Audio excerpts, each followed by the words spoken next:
हे guys, welcome back again दोस्तों। एक और एपिसोड के रिव्यू में आपका बहुत बहुत स्वागत है। दोस्तों, एक और आज का एपिसोड ख़त्म हो गया। सब कुछ ठीक चल रहा था। लास्ट में थोड़ी सी बात करता हूँ इसके बारे में। आखिर में इमोशनल अत्याचार उस लड़की ने कर ही दिया। मैं सोच रहा था कि कम से कम आज तो कोई नहीं रोया, लेकिन लास्ट में रोए धोए और सॉरी वगैरह ये सब हुआ। एक टाइगर, उसका शेर शेरू छुपा दिया गया और फिर उसके ऊपर इमोशनल ड्रामा इतना ज़्यादा। लोग इंसान से इतने अटैच नहीं हो रहे हैं, जो निर्जीव चीज़ें हैं उनसे ज़्यादा अटैचमेंट है। खैर, ये तो मस्ती मजाक वाली बात थी। किसी को ये पसंद नहीं आई और किसी को उसमें फ़न दिखाई दिया। जिसको हंसी आ रही थी उनको फन लग रहा था, और जो रो रहा था उसके इमोशन की वाट लगा दी। शुरू से शुरू करते हैं। देखिए, ये सिनेरियो तो बहुत पहले ही बन चुका था कि अरमान मलिक और विशाल पांडे का झगड़ा होने वाला है।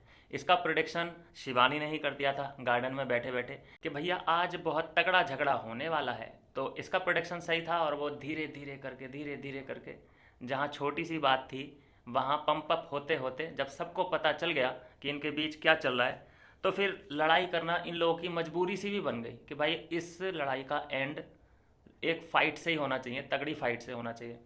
एक बात है, लेकिन बिग बॉस का माइंडसेट क्या है? लड़ाई झगड़े को प्रमोट भी किया जाता है, ऐसी बात नहीं है। क्यों करते हैं लड़ाई झगड़ा? बिग बॉस में ही क्यों होता है ज़्यादातर? आपने सोचा है कभी? हम आम जिंदगी में इतनी लड़ाई झगड़ा करते हैं क्या? गली चौबारे पे या अपने दोस्तों के साथ जो हमारे आसपास रहते हैं क्या, उनसे इतना लड़ाई झगड़ा किसी के साथ नहीं होता है। अब वहीं पे जाके क्यों होता है? अब रियलिटी शो कहते हैं उसको, कि रियलिटी शो है जो आपकी अपनी पर्सनैलिटी है वो निखर के आती है यहाँ पे, और वो चीज़ दिखाने का मौका भी मिलता है। तो ये पर्सनैलिटी लोगों की क्या असली है जो वहाँ पे ये लड़ाई झगड़े कर रहे हैं? क्या रोज़ ये लोग बाहर लड़ाई झगड़े करते होंगे? बिग बॉस को रियलिटी शो क्यों बोला जाता है मुझे ये समझ नहीं आता, लेकिन जो भी है कॉन्सेप्ट तो मज़ेदार है, क्योंकि तभी तो हम फॉलो भी करते हैं।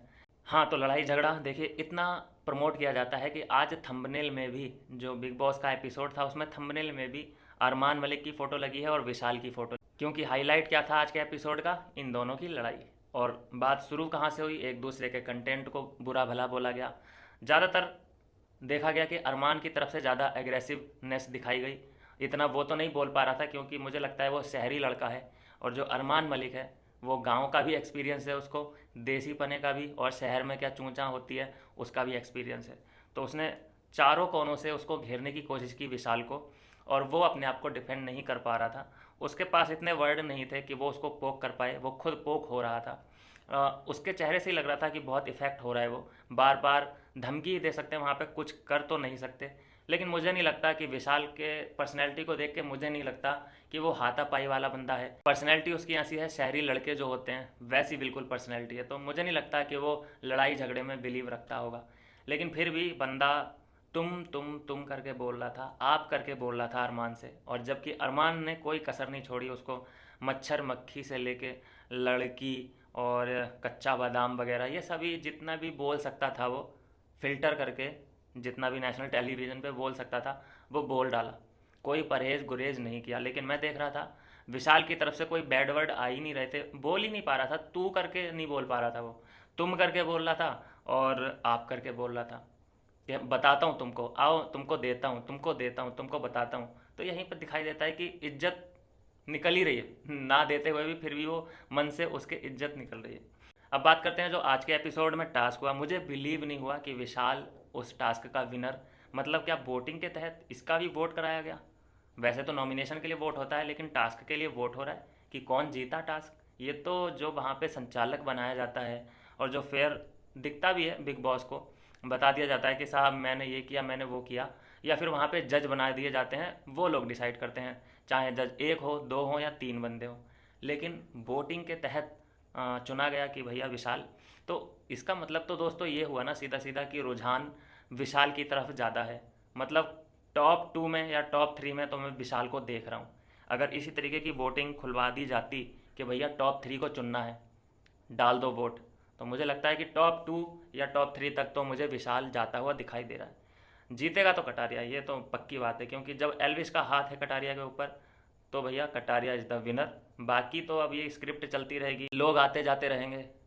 लेकिन कटारिया की ज़िंदगी में एक ही ट्विस्ट ला सकते हैं, वो है बिग बॉस। वो ही बंदा है जो कटारिया को बाहर कर सकता है और ट्रॉफी से भी दूर कर सकता है। अगर उसके दिमाग में आ गया, उसने पौलमी को निकाल दिया बिना गलती के, उसने नीरज को निकाल दिया बिना वोटिंग के, पायल मलिक को निकलना पड़ा, जबकि जाना चाहिए था सना सुल्तान को। तो जब बिग बॉस ये सब चीज़ें कर सकते हैं, तीन को निकाल सकते हैं, तो कटारिया या विशाल या अरमान या कोई भी सही, वो क्या चीज़ है, क्या मायने रखते हैं, वो कोई मायने नहीं रखते। खैर, चलनी तो आखिर बिग बॉस की ही है, चाहे हम यहाँ पे कितनी भी प्रिडिक्शन कर लें या बाहर से हम कितने भी वोटिंग का ट्रेंड चलवा लें या ट्विटर पे ट्रेंड चलवा लें। जो राजनीति बिग बॉस खेल सकते हैं और वो अपनी राजनीति को इम्प्लीमेंट कर सकते हैं, वो हम लोग बाहर बैठ के कुछ नहीं कर सकते, सिर्फ रिव्यू कर सकते हैं। देखिए, जब विशाल को बनाया गया, विनर बना दिया गया, तो मैं ये देख रहा था कि कौन कौन बधाई देता है और कौन कौन खुश होता है। ज़्यादातर लोग खुश नहीं थे। विशाल के विनर बनने से दुखी ज़्यादा थे लोग, खुश कम थे। एटलीस्ट मुझे ये भरोसा था कि चलो कटारिया तो बहुत खुश होने वाला था और वो हुआ भी, रिस्पेक्ट था। लेकिन मैं देख रहा था सना मकबूल पे मेरी पूरी नज़र थी कि क्या सीन है इसका, मकबूल है किस तरफ आखिरकार। देखिए, जब शुरू में सना मकबूल आई थी तो उसका रुझान था कटारिया विशाल, कटारिया विशाल, और इन दोनों के साथ ही उसको अच्छा भी लगता था। और एक तरीके से इमेज बन चुकी थी कि हाँ भाई, इन तीनों लोगों का ग्रुप बनने वाला है, बन चुका है। अंदर भी यही चीज़ें चलने लगी थी, लोग बातचीत करने लगे थे कि हाँ भाई, विशाल कटारिया और सना मकबूल। लेकिन बाद में होता क्या है, धीरे धीरे धीरे धीरे करके, कि वो सबकी प्रायोरिटी बना लेती है, वो सबको अपना दोस्त बनाने की कोशिश करती है। देखिए, दोस्त सिर्फ एक या दो ही हो सकते हैं, जैसा कि पिछले सीजन में भी हुआ था। एल्विस का दोस्त, बिल्कुल खासम खास दोस्त कौन था अंदर, अभिषेक ही था। चाहे चलो बाद में कंट्रोवर्सी हो गई, बाद में लफड़े हो गए, उसकी कोई बात नहीं, लेकिन जो अंदर था, जो बेस्ट फ्रेंड था, वो जो जिस पे ट्रस्ट कर सकता था, वो सिर्फ अभिषेक ही था। तो वैसा ही सीन है यहाँ पे, दोस्त सिर्फ एक या दो हो सकते हैं। और मैंने भी इमेजिन कर लिया था कि अगर सना मकबूल और विशाल कटारिया, ये तीनों लोग अगर दोस्त बन जाते हैं, बेस्ट बडी, तो बहुत अच्छे दिखने वाले हैं। क्योंकि दोस्ती को लोग पसंद करते हैं, या फिर लव स्टोरी को पसंद किया जाता है। लेकिन सना मकबूल का दोस्तों गेम इतना अलग जाने लगा कि उसको विशाल कटारिया से भी दोस्ती करनी है, अरमान मलिक से भी दोस्ती करनी है, और नेजी भाई से भी दोस्ती बहुत अच्छी सी करनी है, और शिवानी से भी बहुत अच्छी दोस्ती करनी है, कृतिका से भी दोस्ती करनी है। और कौन बचा, मुझे लगता है कि सब लोगों से उसे दोस्ती करनी है। बस दो तीन लोग हैं जो कि उसके एनिमी हैं, जिसके साथ वो पंगा वगैरह लेती रहती है। क्योंकि सबको तो दोस्त नहीं बना सकती, लेकिन ज़्यादातर लोगों से उसकी दोस्ती है। मुझे तो इतना पता है दोस्तों कि दो नावों पे सवारी करने से, दो नाव पे पैर रखोगे और सवारी करोगे तो ज़रूर आप चीर दिए जाओगे। तो यहाँ पे तो सना मकबूल ने चार चार पाँच पाँच कश्तियों का सहारा ले रखा है। कब इसकी नैया डूबेगी, डूबेगी ज़रूर। और आज भी जब टास्क हुआ, जब एक्टिविटी हुई थी, विशाल ने जो रोस्ट किया था सना मकबूल को कि तुम उसके साथ बैठती हो या मेरे साथ बैठती हो या किसके साथ बैठती हो, ऐसी कुछ बातें, लाइनें कहीं थी, लिखी थी उसने। इस पे हर्ट हो गई वो, और मुंह बनाने लगी, एक्टर तो है ही है, कि भाई अरे मैं तो आप ही के साथ बैठती हूँ, लगता है आपके साथ बैठना कम करना पड़ेगा।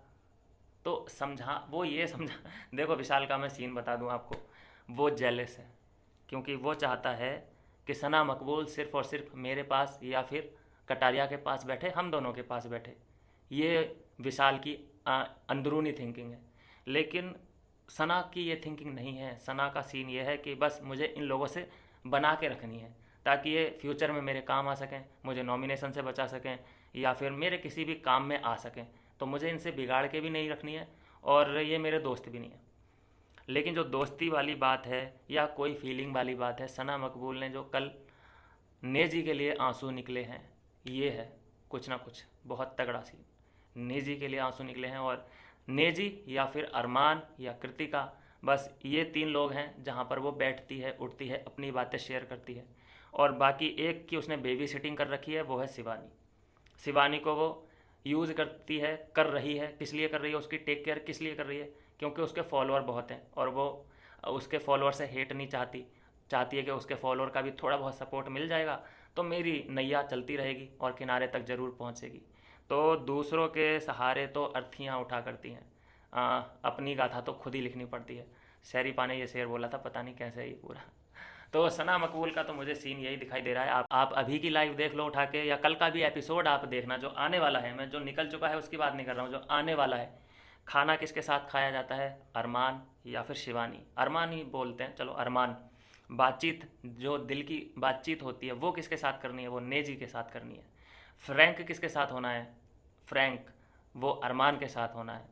और बाकी बुराई या चुगलखोरी किसके बारे में करनी है, वो विशाल के बारे में या कटारिया के बारे में, या फिर टैरो कार्ड रीडिंग है, क्या नाम है उनका, मुनीसा जी, उनके बारे में बुराई करना पसंद कर रही है आजकल सना मकबूल। जहाँ पहले विशाल और कटारिया की दोस्ती में गिना जाता था, आजकल वो बिल्कुल पत्ता साफ उधर से, मतलब उसको चाहिए ही नहीं। मुझे लगता है कि सना मकबूल की फीलिंग भैया इधर जुड़ चुकी है, नेजी और अरमान। और अरमान का सीन तो मुझे समझ नहीं आ रहा है भाई।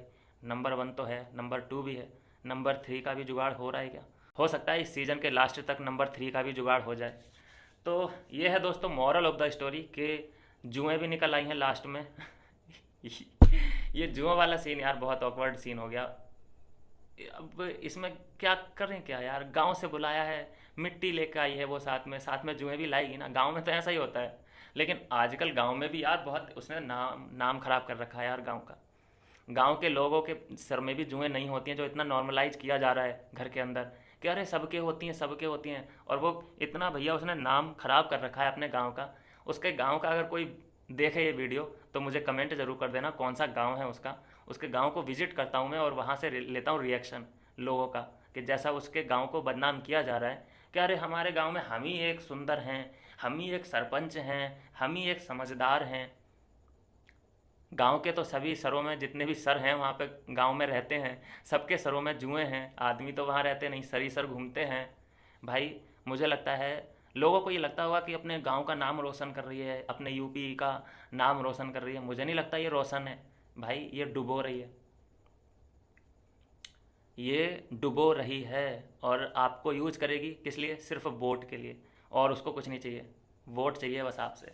और जो ये इस गलत फहमी में है कि ये हमारे गांव का नाम रोशन कर रही है, भाई माफ़ करो, ये कोई रोशन वोशन नहीं होता और डुबो रही है। उसने ऐसा करा क्या है घर के अंदर?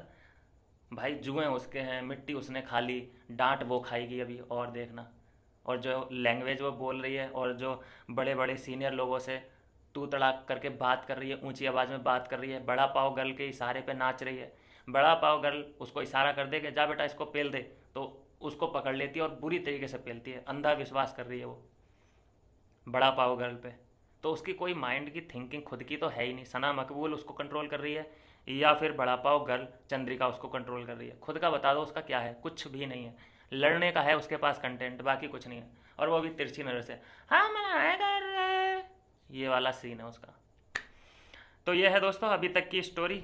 एक बात तो साफ है दोस्तों कि जब से विशाल और कटारिया के ग्रुप से सना मकबूल का एग्जिट हुआ है, तब से इन दोनों की जो बॉन्ड स्ट्रॉन्ग, कितना भी मतलब लोग टोंट मार रहे हैं कि भाई तू तो उसका पूंछ है, तुम लोग की तो शादी कर देनी चाहिए, तुम तो मियाँ बीबी टाइप हो। इन बातों से उन दोनों को कोई फ़र्क नहीं पड़ रहा है। दोनों की जो दोस्ती है उसको बरकरार उन्होंने रखा है, उसकी पवित्रता को बरकरार रखा है, और दोस्ती को पसंद भी किया जाता है। ऐसी बात नहीं है कि लोग इनकी दोस्ती को नकार रहे हैं, और लोग दोस्ती और लव स्टोरी देखना चाहते हैं। तो यह है दोस्तों अभी तक की अपडेट और आज के एपिसोड का रिव्यू। कैसा लगा आपको ज़रूर मुझे कमेंट करना, और चैनल पर नए हैं तो सब्सक्राइब जरूर कर लीजिए। मिलता हूँ नेक्स्ट वीडियो में नई अपडेट के साथ।